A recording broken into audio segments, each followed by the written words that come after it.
One of the things that this is one of the best books I've read in a long time. It's called Brain Rules. Now the reason that I think it's one of the best books is because it teaches you how our brains work and how we receive information and how we remember things and what makes us remember things more readily, what makes us understand things more readily, and the brain rules that apply in our world are probably pretty basic, but it's good to see somebody who has studied this, who's a neuroscientist or molecular biologist who understands this stuff, explain it, and the book itself is written in a way that lets you understand this information and employs the principles.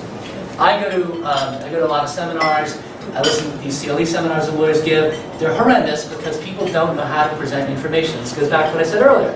We live in a world of dense information, and unless you know how people receive information, it's going to be very hard to get through. So I highly recommend that book.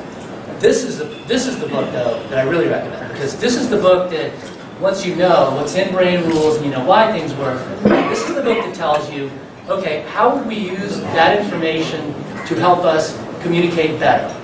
Okay, I'm going to give away the big brain rule. The big brain rule is this. All right, there's two. One, we don't like boring things. No surprise, right? So if people are boring and drone on, you're not going to like it, you're not going to pay attention, you're not going to remember anything, you're not going to learn it. But assuming that they have your attention, and assuming they're saying something valuable that you want to understand readily and want to put into practice and want to remember, what makes the biggest difference? Pictures, absolutely. So, but knowing how to use them, knowing that pictures are important as well, knowing why certain pictures work, knowing why this graph is better to communicate that information is key. So this book by Dan Rome, and all of his books really, but this is the first one, Back of the Napkin. His latest book is called Blah, Blah, Blah, which is even better. But they build on each other. It's all about how do we take these ideas we have, get them out of our head, refine them, make them easier to understand, and then communicate them to other people. Then if you were going to do presentations, and you're going to use PowerPoint or something, you need to understand, well, how do you make that presentation look better? Again, you can use pictures. What kind of pictures are you going to use, and what are you going to do? This site by a guy named Gar Reynolds is called Presentation Zen. It has all of the information you ever want to know. So you can just go there and learn everything you need to learn about doing presentations and seminars. He's written a book called Presentation Zen. But this site has all of the tips and things you want to know. Organization tips, delivery tips, how you prepare your slides, use of graphics, why graphics are important, where do you get the graphics? If you want to use graphics, where do you get them? I'll tell you all that kind of stuff. So that's the site. It's presentationzen.com, and there's also a book by the same name.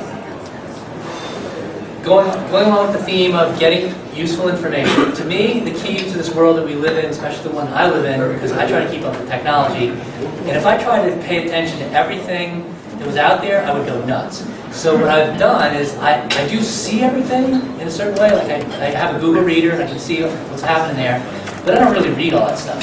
There are certain things that I do read a lot. So what I try to do is I find what I call filter people. It's all about filters. Like if you have the right filters, then you can get useful information and you don't have to dig through things. When it comes to technology, these are like the top two filters for me. David Pogue of the New York Times and Walt Mossberg of the Wall Street Journal. What I like about them is they actually they're not technology people, for starters.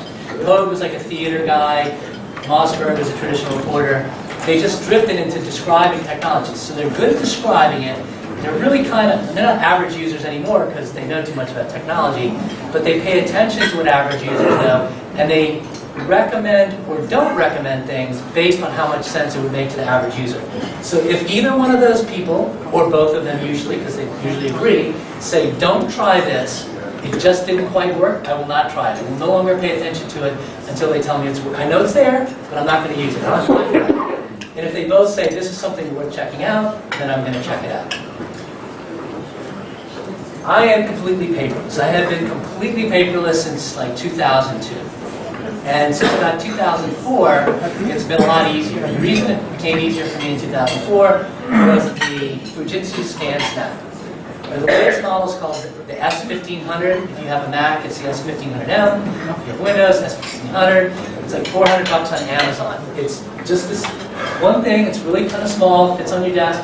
It opens up, there's one button, you put the 50 or less pages in it, you push the one button, it runs through, it scans it to PDF. If you have Evernote, it'll scan it to Evernote. So you just scan all your information in, and then if you scan it to Evernote, it goes up there, and then they'll OCR it if you pay the $45 a year. OCR, you mean they'll make it text searchable, because you want to be able to text search your stuff. So all of my client files, all of my stuff is on this computer. And all of the stuff that's on this computer is on another computer. And all the stuff that's on both of those computers is backed up to the web. Because I live like that, I can access all of my information from anytime, anywhere. Now, email and all that stuff comes to me in digital form. But paper, I got to figure out how to make it digital. All I use is this. I don't need a bigger scanner. I've even scanned some of my client documents using this. If it gets to be like more than a box of documents, I'm not going to do it. I'm going to send it out. But this is the way to do it. Now, when I said that all of my stuff is everywhere, this is how my stuff is everywhere. I use this service called Dropbox, which is free if you have up to, I think, maybe 5 gigs now. But if you go up to 50 gigs, and it took me a long time to get to 50 gigs, like up until like last month. 50 gigs is $9 a month, and then after that it's $20 a month. So here's the deal. That computer, PC, Mac, iPhone, iPad, doesn't matter. All of these things are in sync. So I'm killing two birds with one stone. Number one, I have all of my information in sync so that it's available to me anytime, anywhere, across all my devices, which is a good thing. But even more fundamentally important, all that stuff is backed up. And most people are not good at backing up. So this is just an idiot-proof way of backing up. And not only is it backed up and synced, but also keeps track of versions of information. So that I may say, oh, you know what, I deleted that file, or wait, that PowerPoint presentation, I need the version of it before. I can go to the website and download the prior version. So to me, for $10 a month, this is completely invaluable. And the ability to access that information from my iPhone and say, if my client wants that document, I just go, it's not on my iPhone, but it's on their website. And you go to my iPhone and I say, send that to Bob, and it goes to Bob. This is useful. There's also a company called SugarSync, same thing, same price. Either one, they're both great, but just one of these services I would highly recommend. And oh, by the way, this is also, when I said I use one password, I have that one file. This is how I have that one file. It's in Dropbox, so it's synchronized across all my devices. Everything like that I want to have everywhere, I just put it into Dropbox, and it's synchronized across all my devices. I have a lot of pictures. I'm a photographer. I've been taking a lot of pictures of my lifetime. My dad had a lot of pictures. I always told myself, because I had the Scan Snap, that I was going to scan all of my pictures and sit there and do it, because that was going to be really useful, because then I would have them forever. I tried to bribe my kids to do it. They got too big, and the bribery became expensive and and then I discovered a service called ScanSnap. Now, the reason I chose ScanSnap, because you may have heard of a lot of different ones, is again, applying my filters.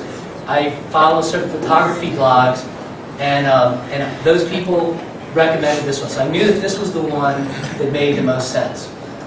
What they will do is upload the documents, and then when you've uploaded it, they will color correct it. They keep them up there. You pick the ones you want. You can tell your family members, okay, you get to pick 2, and they'll be delivered to them. You pay them half of what you think the cost is going to be up front, and then the ones you actually want, then they charge you based on that. But basically, just put it all in a pouch, send it to them, they scan it, they do a really good job, they send you back the originals if you want, and then you're done.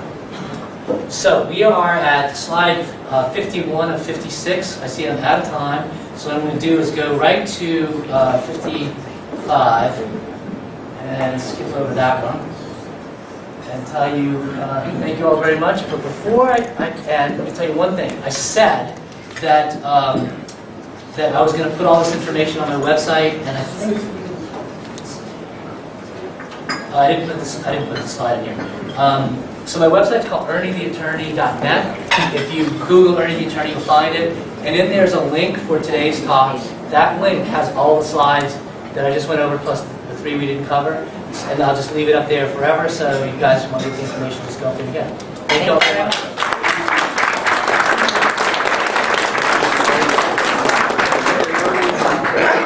Thank you so much.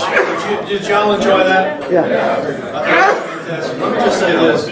When I first met Ernie, he totally inspired me from the standpoint of going paperless, because I had paper everywhere, and I've been doing that over the past year religiously, and I'm getting really close to being paperless. Thank you for that. The other thing that he inspired me to do was I began to look into technology and learn more and more, and in so doing, I got the idea, since he was doing this for lawyers, wouldn't it be cool to start doing it for financial service community?